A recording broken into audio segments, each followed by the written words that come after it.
और खबरों की शुरुआत सबसे पहले दतिया उपचुनाव के साथ करते हैं, जिसे लेकर हलचलें तेज हो गई है। दरअसल निर्वाचन पदाधिकारी ने दतिया कलेक्टर को पत्र भेजा और राजनीतिक दलों की बैठक भी कलेक्टर ने बुला ली है। राजनीतिक दलों के प्रतिनिधियों को बुलाया गया है। एक ही दिन में ये दोनों आदेश जारी कर दिए गए हैं।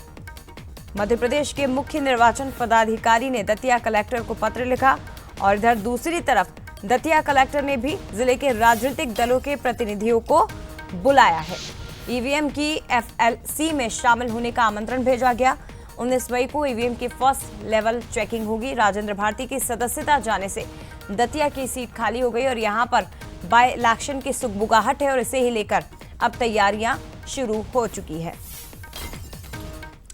आपका ये जानना जरूरी है कि दतिया में इलेक्शन आखिर क्यों हो रहे हैं, उपचुनाव की आखिर नौबत क्यों आन पड़ी। दरअसल दतिया से विधायक थे राजेंद्र भारती। कांग्रेस ने यहां से जीत दर्ज की थी। राजेंद्र भारती को 3 साल की सजा हुई। 27 साल पुराने एफडी घोटाले में वो दोषी करार दिए गए। एमपी एमएलए कोर्ट से हालांकि जमानत तो मिल गई, लेकिन राजेंद्र भारती की विधायकी चली गई और ये सीट खाली हो गई। क्योंकि 3 साल की सजा मिली थी राजेंद्र भारती को, इसीलिए उनकी विधायकी चली गई और ये सीट खाली। और अब यहाँ पर एक बार फिर से बाय इलेक्शन होंगे। एग्जीक्यूटिव एडिटर मनोज सैनी जी हमारे साथ जुड़ गए हैं।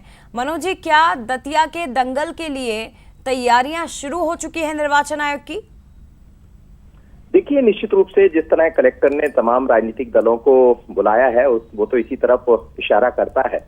बल्कि जो भी चुनाव की प्रक्रिया होती है, जैसे वोटर लिस्ट ठीक होना है, तो उसके लिए भी समय अवधि तय कर दी गई है कि 25 तारीख तक, 25 मई तक ठीक कर लिया जाए। इसका मकसद यही है कि कहीं ना कहीं अब चुनाव की तैयारियां हैं और वहां पर उपचुनाव होना है। राजेंद्र भारती जो विधायक थे, सुप्रीम कोर्ट से उनके पक्ष में एक निर्णय आया। हालांकि अभी उस पर सुनवाई होना 11 तारीख को, लेकिन उससे पहले चूंकि अयोग्य घोषित हो चुके हैं वो विधानसभा की तरफ से, मानकर चलिए कि उपचुनाव की तैयारियां, डॉक्टर नरोत्तम मिश्रा जो पहले भारतीय जनता पार्टी से चुनाव लड़े थे, वह सक्रिय भी देखे जा रहे हैं। तो ये मानकर चलिएगा कि निश्चित रूप से उपचुनाव की तैयारियां दिखाई दे रही है और कभी भी तारीख घोषित हो सकती है। शुक्रिया आपका मनोज जी तमाम जानकारी के लिए।